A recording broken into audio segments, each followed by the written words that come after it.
églises. Non seulement qu'il a multiplié les églises, mais il a aussi placé dans ces églises des pasteurs sans aucun mandat de Dieu.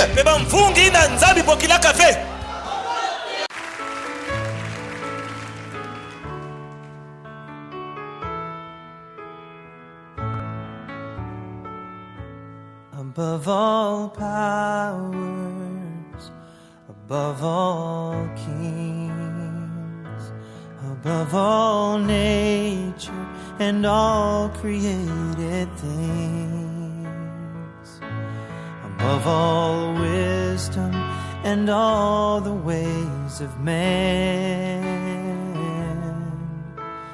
you were here before the world began.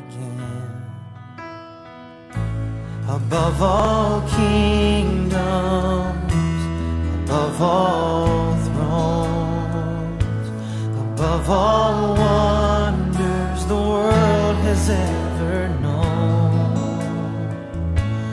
above all wealth and treasures of the earth, there's no way to measure what you're worth.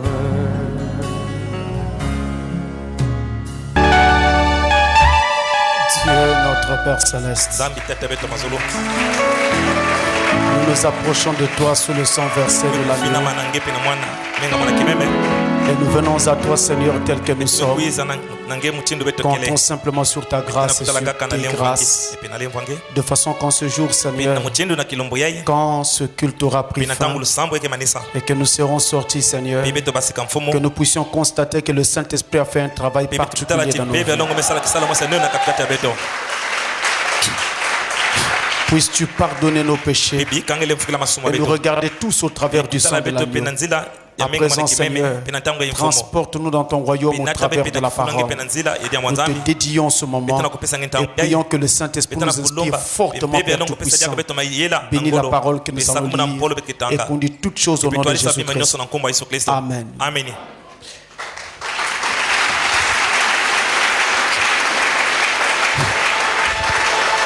Je vous salue tous au nom de Jésus-Christ. Nous allons nous lever, prendre nos Bibles.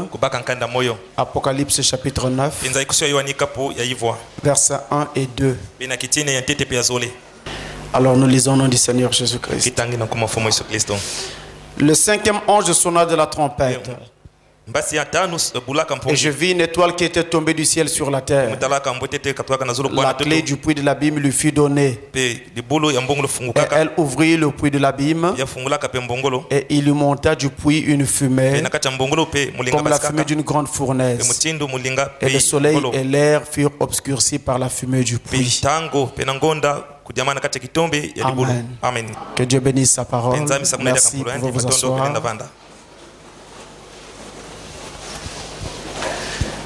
Nous poursuivons notre enseignement sur le dernier assaut des puissances du mal.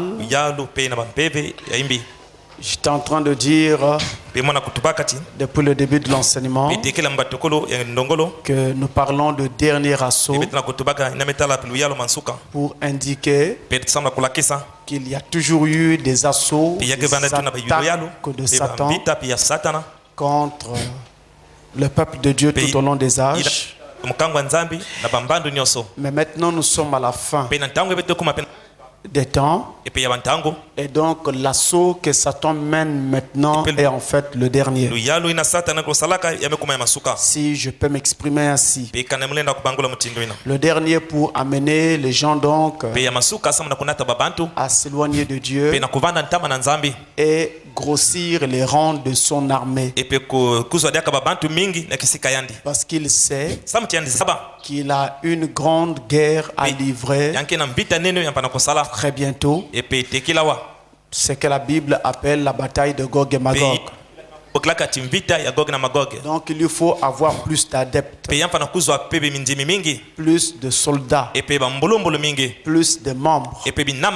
Et c'est pourquoi il redouble d'agressivité.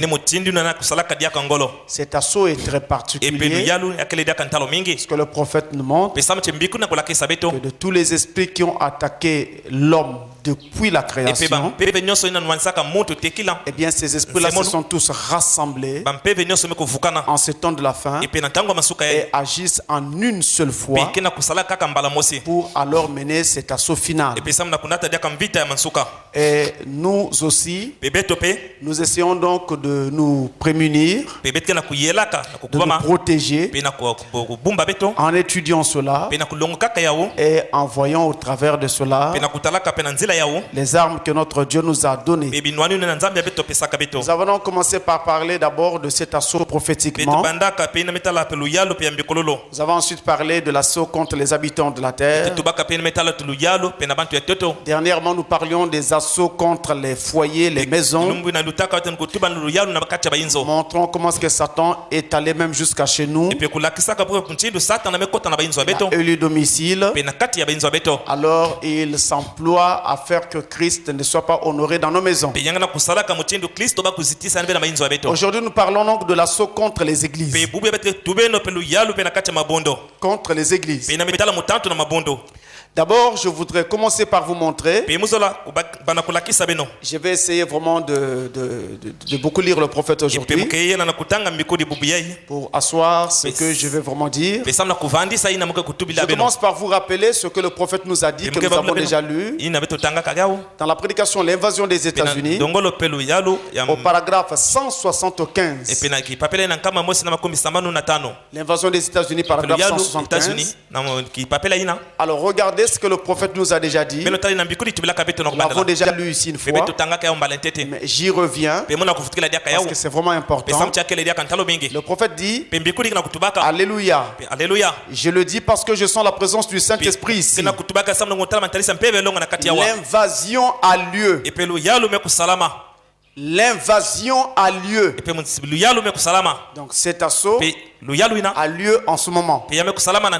Elle balaie de maison en maison, d'un endroit à un autre, d'une église à une autre, d'un homme à un autre. Vous entendez cela? Dieu, dans ces temps de la fin, a pris le soin de nous avertir au travers de son messager prophète qu'il y a une invasion des esprits mauvais qui a lieu contre les églises en ces temps de la fin. Et que toutes les églises donc qui vont se dire chrétiennes ne le sont ou ne le seront toujours pas. Donc ce n'est pas parce qu'une église se donne le nom de église chrétienne que nous allons donc admettre que cette église est une église de Dieu et qu'elle est à même de nous amener au ciel si nous croyons à sa doctrine. Non, pas forcément, parce qu'il y a une invasion d'esprits mauvais, il y a un assaut d'esprits mauvais contre les églises en ces temps de la fin. Amen. Et ça, c'est le prophète. Maintenant, Frère Branham ouvre encore un peu. Il nous explique ici comment ces esprits ont fait pour avoir les églises. Comme dernièrement, il nous a montré comment Satan a fait pour avoir nos foyers. Je rappelle, il nous disait que Satan a eu nos foyers quand nous avons sorti la prière de nos maisons. Maintenant, avec les églises, qu'est-ce qu'il a fait? Écoutez encore ceci. Vous devez naître de nouveau. La brochure, vous devez naître de nouveau. Et paragraphe, attention, ça c'est vous devez naître de nouveau du 31 décembre 61. Parce qu'il y en a deux. C'est 31 décembre 61. Le paragraphe 113. Paragraphe 113. Alors, je vais vraiment asseoir ces choses. Voilà pourquoi il me faut prendre le prophète vraiment aujourd'hui. Écoutez bien, il dit: ainsi, il est venu vers cet élu. Il parlait de Satan qui est venu vers un élu, Saint-Martin. Les âges de l'église, il va dire. Ainsi, il est venu vers cet élu. Et il a dit: Martin, est-ce que tu me connais? Je suis Christ. Est-ce que tu me reconnais? Il lui a dit: 3 ou 4 fois. Il lui a dit 3 ou 4 fois. Martin lui dit, Satan, je te connais. Vous dites Amen? Chaque chrétien doit être capable de dire, Satan, je te connais. Vous ne devez pas seulement connaître Christ. Il est évident que Christ est votre Dieu. Mais vous devez aussi connaître parfaitement Satan parce qu'il est votre adversaire. Si vous connaissez bien votre adversaire, vous saurez comment le battre à chaque fois. Et Martin dit, Satan, je te connais. Donc imaginez que Martin ne connaissait pas Satan. Ce jour-là, il allait penser que cet homme-là était Christ. Satan, je te connais. Mon Seigneur n'est pas encore couronné. Là, Martin monte dans la parole. Il va plus haut. Il regarde les prophéties. Il avait été promis que Jésus sera couronné à la fin des temps. Mais ça ne peut pas se faire avant l'enlèvement. Ça ne pourra se faire qu'après l'enlèvement. Parce que la couronne d'un époux, c'est son épouse. Or l'épouse était encore sur la terre. Comment Jésus peut se présenter avec une couronne? Vous voyez l'équilibre? Mon Seigneur n'est pas encore couronné. Mais ses saints le couronneront. Ça, c'est la parole qui est exacte. J'aime le mot là. La parole qui est exacte. Donc il y a aussi des paroles qui ne sont pas exactes. C'est de cette façon que l'église romaine a accepté autant de dogmes. C'est de cette façon que l'église romaine a accepté autant de dogmes. Lorsque ces mauvais esprits venaient, contraire à la parole, ils ont dû rejeter la parole pour y substituer leur dogme et ainsi s'éloigner de la Bible. Voilà ce qu'il en est. Restez avec la parole. C'est la source de vie aujourd'hui. Il y aura des esprits qui viendront après un certain temps. Et presque tous seront séduits. C'est ce que dit la Bible. Comme Jeunesse et Jambres s'opposèrent à Moïse, ainsi en sera-t-il de ces hommes à l'esprit fourbe en ce qui a trait à la vérité. Ils feront des miracles. Ils accompliront toutes sortes de signes. Restez avec cette parole. Est-ce que vous entendez cela? Nous aimons les miracles. Nous voulons les miracles. Les miracles c'est bien, mais la parole c'est mieux. Est-ce que vous comprenez cela?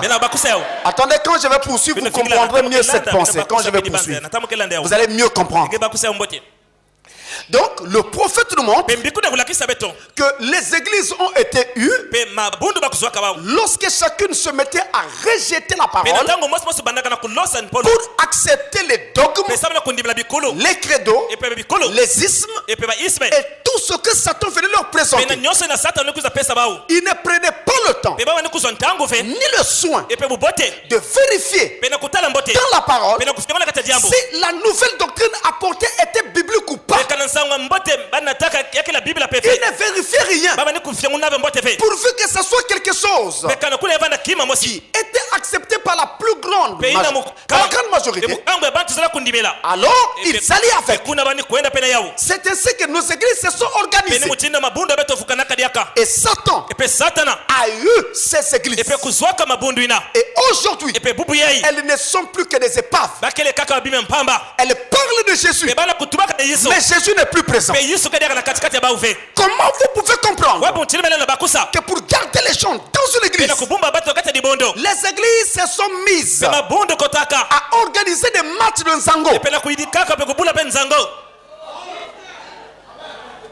Comment vous pouvez expliqué que pour maintenir les jeunes dans les assemblées, les églises ont créé des équipes de football. Et vous voyez les diacres, les pasteurs, les adeptes, ils enlèvent leurs vêtements, ils jouent au football. Comment vous pouvez comprendre? Pour faire que les jeunes restent dans l'assemblée, on a pris la manière de jouer la musique dans le monde. On a amené cela dans les églises. Alléluia. À tel point que quand la musique joue, il n'y a pas de différence avec ce qu'on entend dans le monde. Tout ce qu'on a changé, c'est quoi? C'est que là où les musiciens du monde disent chérie Nana, et ils disent aujourd'hui Jésus, je te loue. Alléluia. Mais tout le reste, c'est le monde. Je sais que quand je prêche comme ça, je ne suis pas aimé.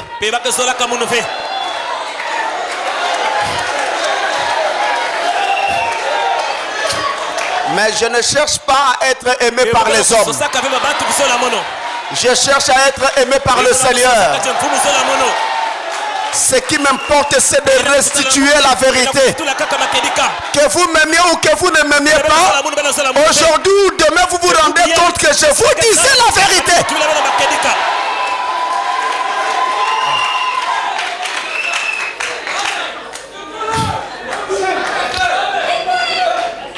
Donc vous voyez, c'est en rejetant la parole que les églises ont pris donc des dogmes à la place et Satan les a donc eus. Je prends une chose simple. Nous avons aujourd'hui des églises avec des tenues. Il y en a, c'est le rouge blanc, d'autres c'est le jaune rouge, le vert blanc, le noir blanc. C'est devenu comme des écoles privées. Bon. Maintenant, si nous regardons dans la Bible, où est-ce qu'il y avait des tenues pour aller dans une église? Nous n'en trouvons pas. Il n'y a pas de passage. Mais qu'est-ce qui accepte de telles choses? Qu'est-ce qui a fait que ces églises adoptent de telles pratiques? Elles n'ont pas pris le temps de regarder la Bible. Et c'est là le problème, mes frères. Il n'y a pas d'autre vérité que ce qui est contenu dans ce livre sacré.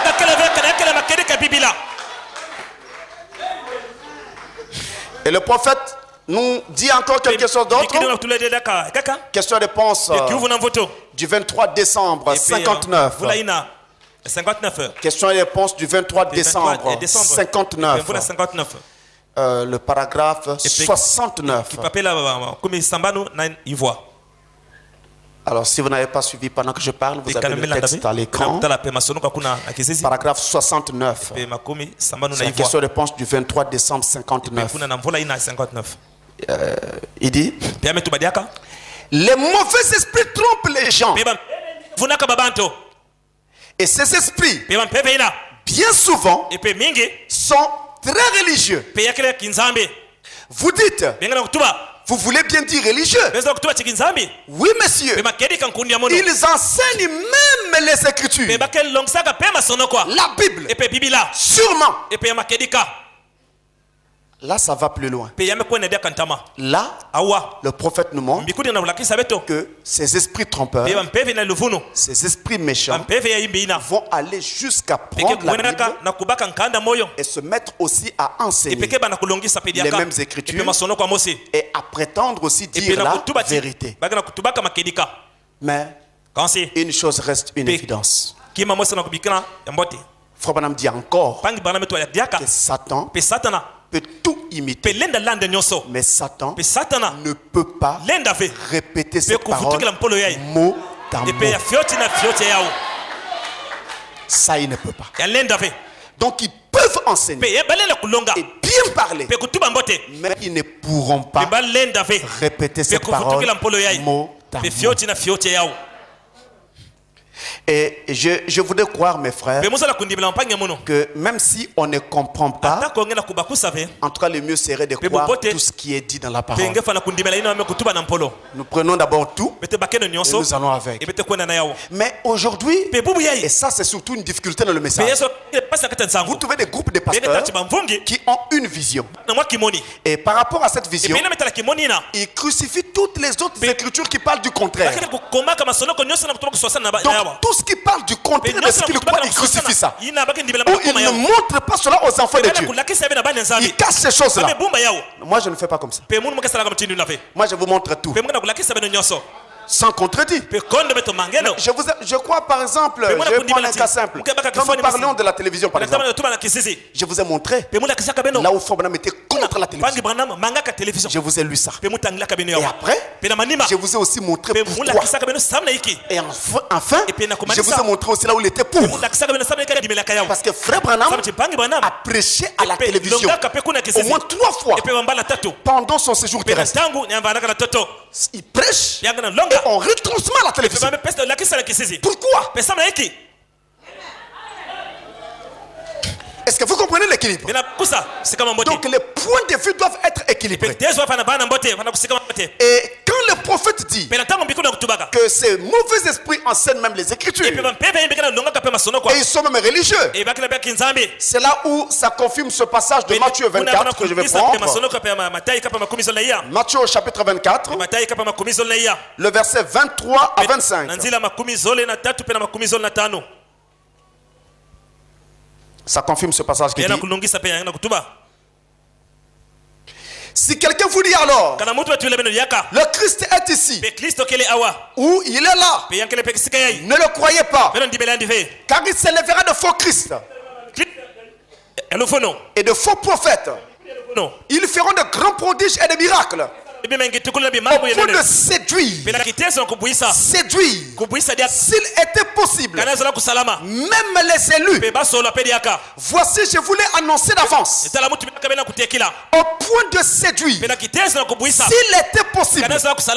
Est-ce que vous entendez ça? Ça veut donc dire que la séduction sera tellement grande, tellement profonde, que même les élus vont courir le risque d'être pris dans le panier. Mais la Bible dit: si cela était possible. Mais en réalité, ce n'est pas possible. Il n'est pas possible qu'un élu soit séduit. En d'autres termes, Satan peut vous embrouiller pendant un temps, mais Satan ne pourra jamais vous embrouiller pendant tout le temps. Vous allez finir par en sortir, parce que vous êtes un élu. La loi de Dieu dit qu'aucun élu ne doit être perdu. Si vous croyez que vous êtes un élu, je vous conseille de garder cette foi-là. Est-ce que quelqu'un m'entend bien? Parce que sur ce chemin de la vie, il y a tellement de choses, des épreuves, des secousses, des choses que vous risquerez de penser que vous êtes perdu. Mais en reconnaissant ce que Dieu a fait avec vous, en reconnaissant comment Dieu vous a appelé, la marche et tout ce qu'il vous a dit tout au long du chemin, ça vous donnera à aller de l'avant.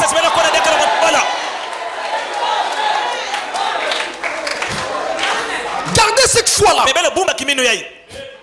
comme j'ai toujours dit, même si tout le monde est tombé, vous allez de l'avant. Parce que ici, ce n'est pas une histoire collective, c'est une histoire individuelle. La foi est individuelle.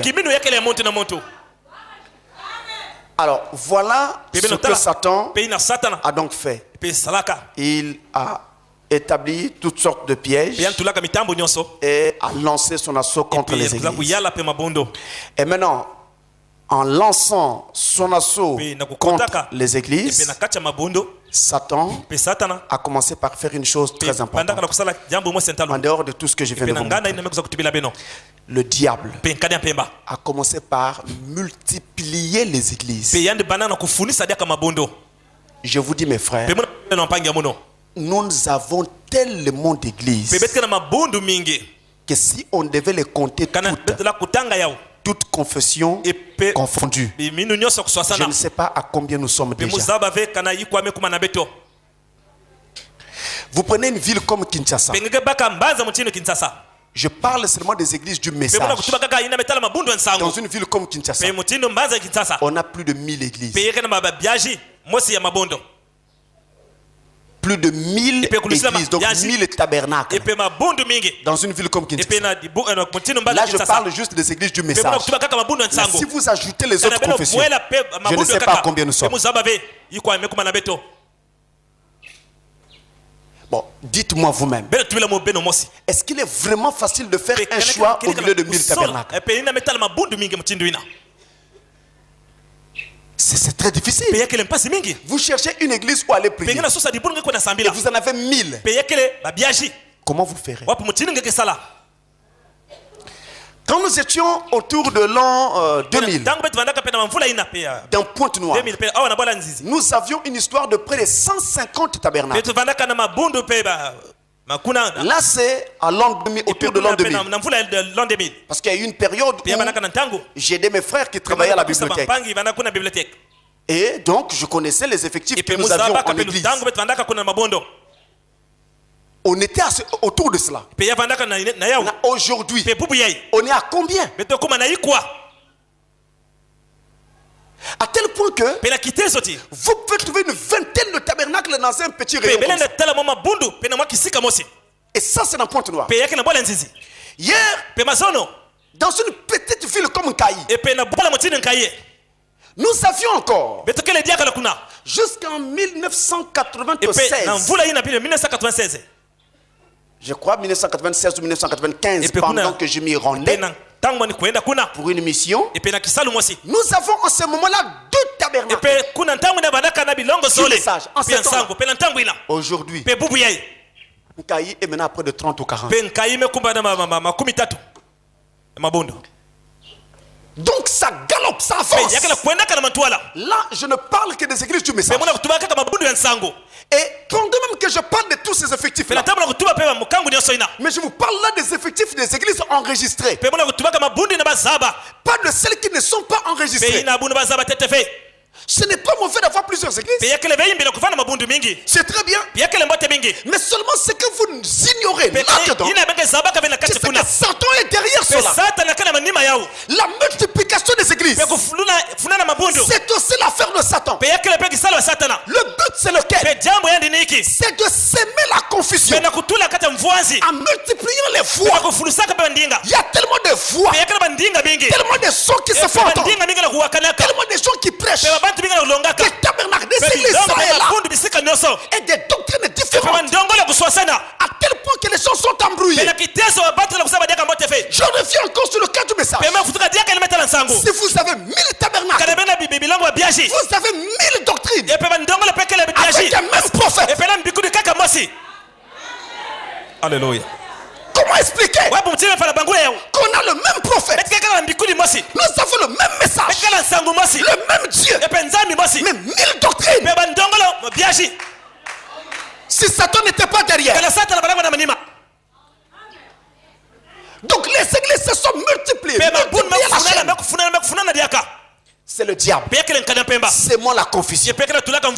En fait, dans la Bible, c'était prévu. Rappelez-vous de l'époque de Noé. Quand Dieu dit à Noé de construire une arche, parce qu'un déluge venait et qui ravagerait le peuple, Noé s'est mis à construire l'arche. Après lui, d'autres sont venus et se sont dit, si ce que Noé dit est vrai et qu'il y a un déluge qui va venir, faisons des petits bateaux comme ça, au cas où ce message est vrai, nous enterrons dans ces bateaux-là pour nous sauver. Et le prophète dit, il y a eu plusieurs petits bateaux fabriqués en ce temps-là. Il n'y avait pas que l'arche de Noé, il y avait plusieurs autres arches. Donc chacun devait choisir de quel côté se ranger, du côté de Noé ou du côté de ces petits bateaux. Mais je vous apprends qu'il était difficile d'accepter d'aller du côté de Noé. Parce que le message de Noé était contraire à tout ce qui se faisait à ce temps-là. À ce temps-là, on n'avait jamais eu de pluie sur terre. Mais le message de Noé disait qu'il allait pleuvoir. Demandez à un humain qui depuis qu'il est né, il n'a jamais vu de pluie. Mais vous lui dites que la pluie vient. Comment va-t-il vous croire? C'était difficile. Les gens ont même dit, nous aurions bien voulu croire en Noé. Mais quand on regarde la manière même dont il a fabriqué son bateau, nous trouvons qu'il y a quelque chose qui ne va pas sur le vieux là. C'est comme ça qu'on l'appelait. Il dit, chez le vieux là, il y a quelque chose qui ne va pas. Il prend un bois appelé le gopher. Le gopher est spongieux. Le gopher laisse passer l'eau. Et c'est un tel bois qu'il utilise. Mais il parle de pluie, de l'eau. Mais quel est ce genre de prédicateur? Ses actes contredisent son message. C'est ce que les gens pensaient. Mais croyez-moi mes frères, le Dieu qui avait dit qu'il y aura la pluie, et le Dieu qui avait dit qu'il fallait une arche, c'est lui seul qui connaissait le plan, le bon pour l'arche qu'il fallait. Et ce plan-là n'avait été confié qu'à une seule personne. C'était à Noé, à personne d'autre. Et si vous ne vous rangez pas du côté de Noé, c'était la perdition assurée. À ce temps de la fin, il y a un enlèvement qui vient. Parce que le monde doit brûler. Mais le plan pour quitter cette terre et aller dans l'enlèvement, c'est Dieu seul qui le connaît. Il l'a confié à un seul homme, le messager du temps de la fin. Si vous ne suivez pas ce messager, c'est la perdition assurée.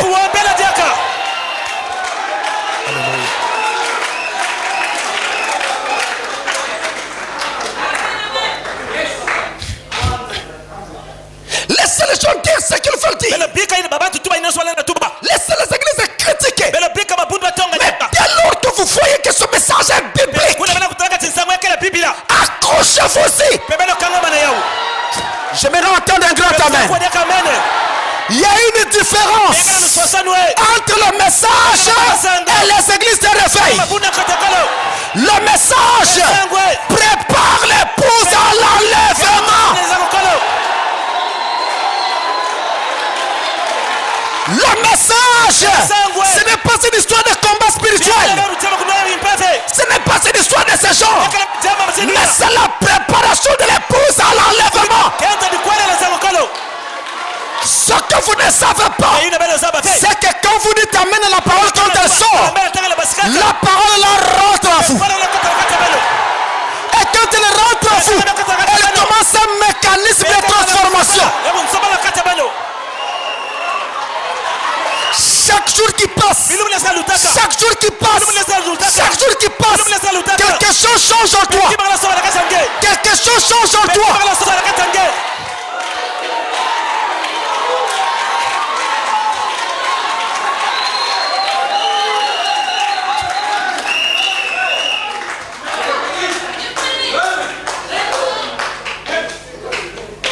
Dans 1 Samuel chapitre 3,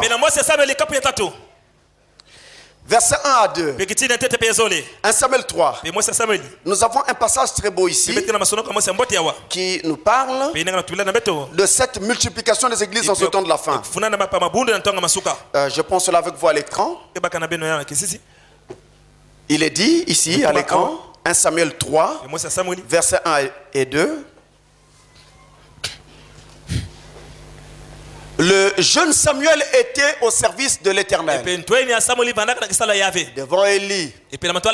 La parole de l'Éternel était rare en ce temps-là.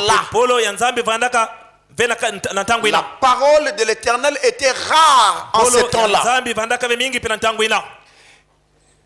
les visions n'étaient pas fréquentes. En ce même temps, Élie qui commençait à avoir les yeux troubles et ne pouvait plus voir, était couché à sa place. Nous avons encore là un message prophétique. La parole du Seigneur était rare en ce temps-là. Frère a pris ce passage et nous dit, la parole était rare en ce temps-là parce qu'il y avait trop de voix, trop de sons qui se faisaient entendre et ça créait la confusion. Il y avait beaucoup de choses qui occupaient l'esprit des gens. La foi de la politique, la foi de la philosophie, la voix de la littérature, tellement de voix, y compris les voix religieuses. Chacun avec sa doctrine, chacun avec sa vision, chacun avec ce que son concile ou son le synode a dit, chacun avec sa vision. C'était cette pluralité de voix qui entraînait la rareté de la parole en ce temps-là. Et donc, on a fait la parole qu'à un seul endroit, là où s'est trouvé Samuel, le petit Samuel. Partout ailleurs il n'y en avait pas. Et d'ailleurs, il n'y avait plus de prophète dans le pays. Samuel qui était prophète, le seul d'ailleurs, était tout jeune et était encore en formation. C'est pourquoi il a dit que les visions étaient rares. Et remarquez que l'ancien Élie le vieux avait les yeux troubles. Il ne voyait plus clair. C'est la situation des églises aujourd'hui. Combien même qu'elles essaient de dire qu'elles sont les plus vieilles, les plus anciennes, les yeux sont troubles. Amen.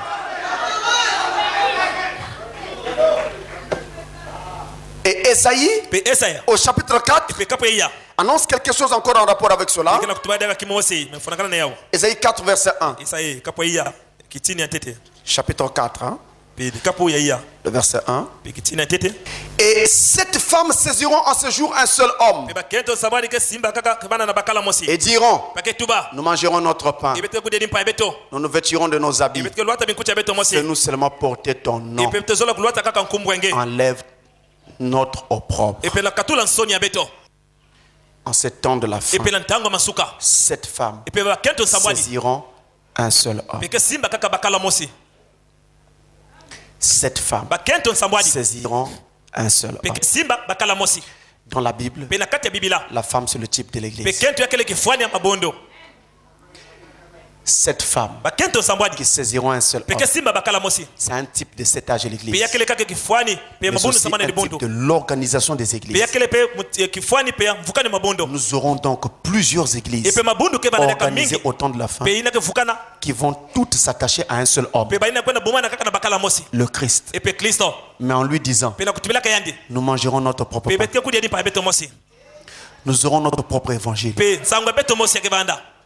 Nous nous vêtirons de nos propres vêtements. Tu peux garder ton Saint-Esprit. Mais laisse-nous seulement être des églises chrétiennes. Alléluia. Laisse-nous seulement être des églises chrétiennes. Et c'est pourquoi partout, on chante, on danse, c'est du folklore, c'est des cérémonies. En fait, l'église est là quoi. Mais dans le fond, il n'y a plus rien de ça. Un culte a lieu, le culte fini, les gens sortent en riant. Mais on ne voit plus des gens qui sortent en pleurant, le cœur contrit, parce que la parole a touché le cœur. C'est devenu différent. Et on inclut tout un tas de choses. Et on dit, dans notre église, nous croyons comme ceci. Donc c'est leur propre pain, leur propre évangile. Mais ce n'est pas l'évangile du Saint-Esprit. Nous mangerons notre propre pain. Laisse seulement que nous soyons appelés église chrétienne. Fais-nous porter ton nom. C'est la prophétie. Autre chose, Apocalypse chapitre 17. Le verset 3.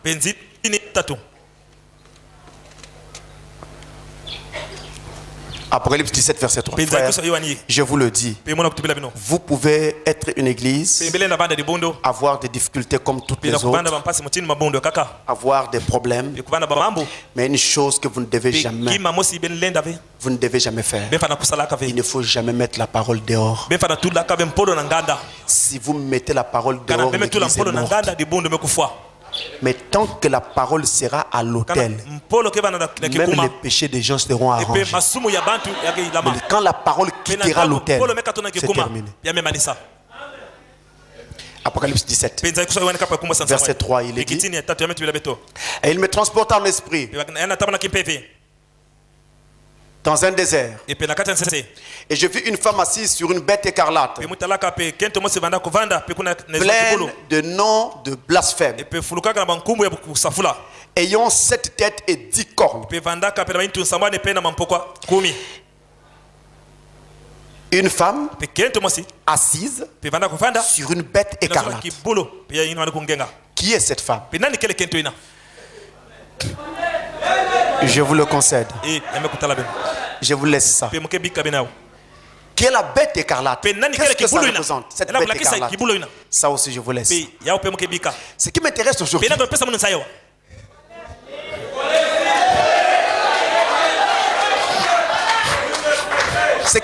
aujourd'hui, ce sont les noms blasphématoires. Cette femme était pleine de noms blasphématoires. Et le prophète nous dit que cette femme, c'est la grande prostituée. Mais elle était pleine de noms blasphématoires. Ces noms-là représentent les filles de cette prostituée. Donc les organisations, les dénominations qui sont toutes sorties de cette église-là. Et d'ailleurs, elle-même, elle dit qu'elle est l'église mère. Ce n'est pas moi, c'est elle-même qui dit. Donc toutes les églises sont venues d'elle. La plupart d'entre elles. Et elles portent des noms blasphématoires. Pourquoi noms blasphématoires? Un blasphème, c'est une injure. Une injure contre Dieu. Parce que ces églises prennent le nom d'église chrétienne avec des titres très angéliques. Mais entre-temps, dans le fond, à l'intérieur, il n'y a rien de ce que dit le nom de cette église. C'est en cela que ces églises injurient Dieu par le nom qu'elles prennent. Et c'est pourquoi ces noms-là sont appelés des noms blasphématoires, des noms injurieux. Je prends un cas simple. Si vous faites appeler soleil couchant tabernacle, vous avez l'obligation de représenter ce soleil de ce temps de la fin. Mais c'est ce soleil de la justice. La parole, Christ n'est pas présent dans ce tabernacle. Ce nom-là devient un nom blasphématoire. Vous comprenez? Donc ici, dans l'Apocalypse, nous avons encore là une autre prophétie annonçant cette pluralité des églises au temps de la fin. C'est le diable en action par cette multiplication des églises. Et je me suis même rendu compte qu'il y a même des divisions qui se font dans nos assemblées qui n'avaient pas de raison d'être. Parce que personne n'est un ange. Il y a des choses qui doivent être pardonnées. On prie et on continue le chemin. Pourquoi pour un petit rien qu'on a entendu ici ou qu'on a entendu là, on sort pour aller faire une autre église?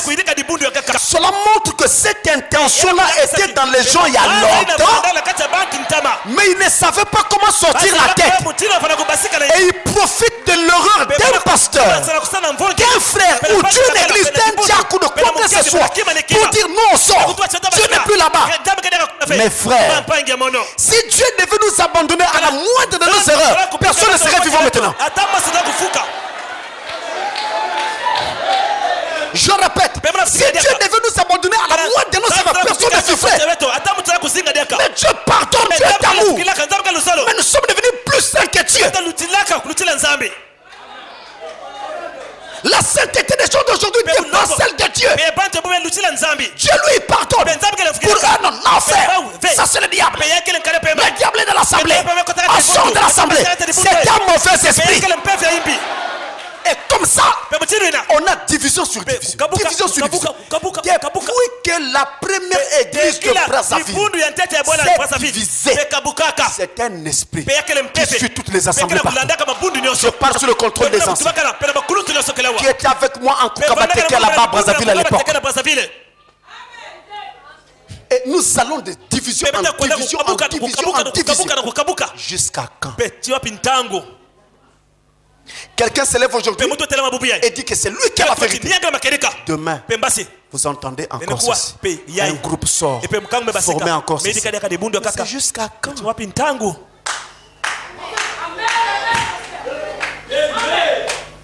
Pardonnez-moi. Frère, pardonnez. Mais je suis tellement chagriné, il faut que je vous le dise. Nous avons vu Pasteur Barouti venir prêcher ici. Il a fait une campagne là au stade Kokolo Kopa. Il était accompagné des musiciens. Tous les musiciens qui l'accompagnaient n'étaient pas tous dans son assemblée. Il y en avait d'autres qui étaient dans d'autres églises. Je tais les noms. Ils font la campagne, ils finissent, ils rentrent à Kiev. Et voilà un frère parmi les musiciens est accueilli par son pasteur. Toi, qui t'a dit d'aller là-bas? Tu es là pour y baroter. Tu sors de l'église. Il chasse le frère de l'église. Et le frère là travaillait avec ce pasteur. Donc il lui avait donné un travail quelque part. Il chasse aussi là-bas. Motif, il est venu aider Barouti. Moi je me pose la question. Quand pasteur Barouti est venu, c'était pour le diable ou pour Jésus?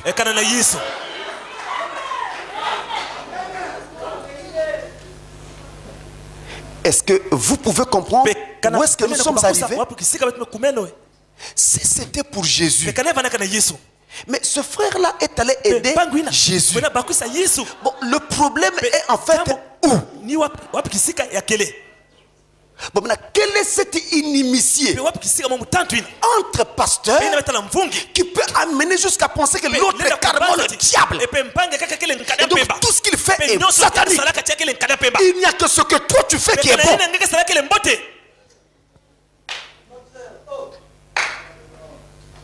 Frère, je vous en prie, grandissons. On a perdu trop de temps. Le prophète dit même que si ce n'était pas à cause du fait que l'église traînait, l'enlèvement aurait eu lieu depuis longtemps. Il dit c'est nous qui retardons l'enlèvement par notre comportement. Mais comme Dieu tient à nous sauver tous, c'est pourquoi il traîne. Est-ce que vous voyez où est-ce que nous sommes arrivés? Chaque fois que quelqu'un veut me rapporter quelque chose, on a dit ceci de toi, on a dit cela. Je lui ai dit non, oubliez seulement. C'est pas un problème. Aujourd'hui, ils ne me comprennent tout simplement pas. Demain, ils comprendront, c'est pas grave. On va de l'avant. Non, pasteur, on a dit. J'ai dit, ce n'est pas grave. Et je lève ma main devant Dieu. Dans mon cœur, pas de haine. Je n'en ai pas besoin. C'est pour faire quoi? Même si ce frère ne m'aime pas, c'est pas un problème. Pourvu que Dieu continue à m'aimer. Alléluia. Et de toute façon, sur la terre, tout le monde ne pourra pas vous aimer. C'est normal qu'il y ait des gens qui ne vous aiment pas, c'est normal. Et d'ailleurs, si tout le monde vous aime, quelque chose ne va pas. Alléluia. Donc je vous en prie mes frères, grandissons. Grandissons. Sortons de cette bassesse.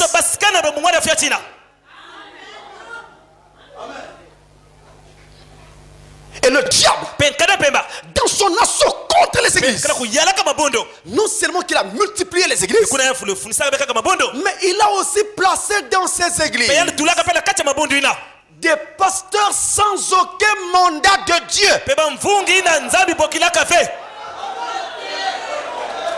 Ils sont là. Ils prêchent. Mais ils ne sont jamais mandatés. Et ce sont des gens qui ne sont pas stables. Dès qu'on veut il y a des choses terribles. Dès qu'on veut lui proposer de l'argent ou une voiture ou une maison, il vend sa doctrine. Ça vous étonne? Mais c'est ça qui se passe sur le terrain. C'est ce qui se passe sur le terrain. Vous êtes dans les... Vous n'êtes pas peut-être au courant de cela. Peut-être parce que vous n'êtes pas directement concerné. Quelqu'un vient te voir. Il dit, pasteur, l'argent est là. Le passeport est là. Tout est là. Tu prends. Laisse-moi seulement l'église. On l'achète maintenant les églises. Ce que je vous dis là, c'est authentique. Je prends pour toi, mais tu me laisses seulement l'église. Donc on lui propose de l'argent. Authentique est où? Dans le message.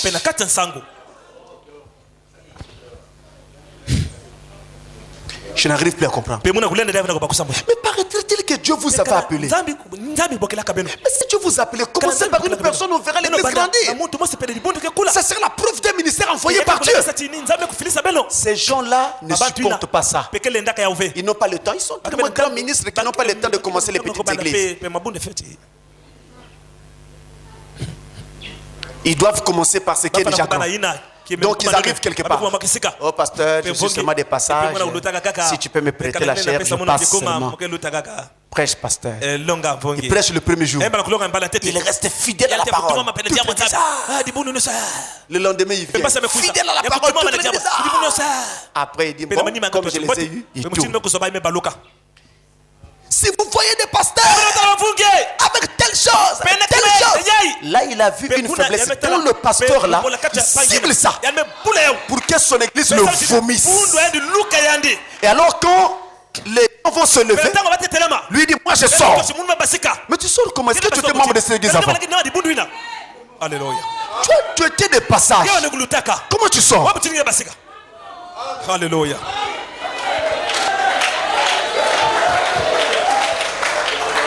Et alors les gens mal affermis, nous partons aussi, nous partons. Et ils sont partis commencer une église. Et quand ils commencent comme ça, ils pensent que Dieu est avec eux. Vous vous trompez. Si Dieu est avec des choses comme ça, alors ce message est faux. Frère Branham dit, si vous voulez une église, commencez par la parole. Et une église commence par l'évangélisation et non pas par une diffusion. Ça, on ne changera jamais cela.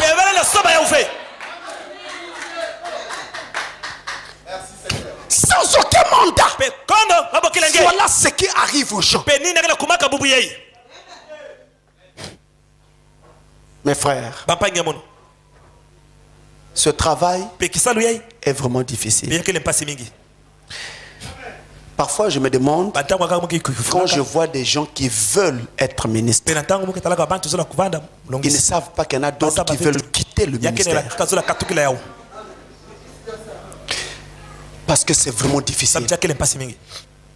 Il ne s'agit pas de se tenir devant les gens et de parler. Il s'agit d'aider les gens. Et c'est tellement sérieux parce que les problèmes que vous allez rencontrer sont de toutes sortes. Et vous faites face aux esprits, aux démons qui vous combattent et tout. Il faut garder la doctrine droite.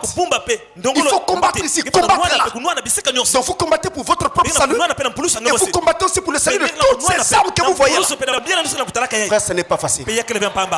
Et à côté de ça, vous vous rendez compte également que le diable a pointé des gens qui tirent la boulet rouge sur vous. Vous avez envie de quitter le ministère. Mais il y en a d'autres qui veulent rentrer. Ils sont tout chauds. J'ai pitié. Et Frère Branham dit, c'est la preuve que les gens n'ont rien à faire. Parce que Dieu ne les a pas appelés. Toute personne que Dieu appelle au ministère, au début, il commence par fuir son travail. Mais vous, quels sont ces ministères-là que dès le départ, c'est un ministre quoi. Et vous le voyez bouder là-bas dehors. On ne donne pas la chair. On ne donne pas la chair. Est-ce que tu es ministre d'abord? Frère Banabi, laissez le pasteur être convaincu de votre appel. Ensuite, il vous appellera et vous encadrera. Et ne pensez pas aussi que si vous prêchez une fois, donc vous êtes devenu ministre. Il y a tout un travail d'encadrement, ça prend du temps. Neville, ça a pris 17 ans au Branham Tabernacle, assis sur les bancs. 17 ans pour écouter Frère Branham. 17 ans. Donc ne pensez pas que c'est une blague. Ça ne se fait pas du jour au lendemain. Vous étiez dénominationnel, vous arrivez au message et vous pensez que ça peut continuer comme ça. Vous retournez la pancarte.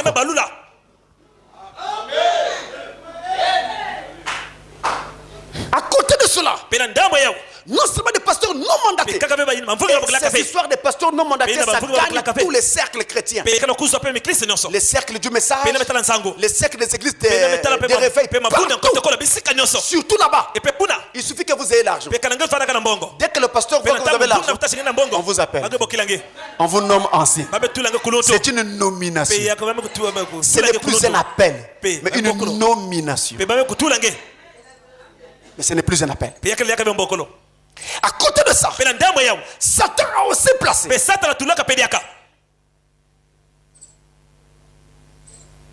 des prédicateurs dans nos assemblées, mais qui n'ont rien à voir avec Dieu, qui sont des satanistes. Là c'est vraiment fort. Vous aurez peut-être du mal à me croire, mais pourtant c'est la stricte vérité. J'ai toujours dit aux frères, vous savez qu'est-ce que vous êtes venus chercher au message, mais vous ne savez pas toujours ce que tel autre là-bas est venu chercher au message. J'ai toujours dit ça aux gens. Pasteur sataniste, c'est-à-dire qu'il est dans la magie, il est dans les sciences occultes, il a des totems, il est dans les francs-maçonneries et des choses comme ça. Des pasteurs, mais qui prêchent la Bible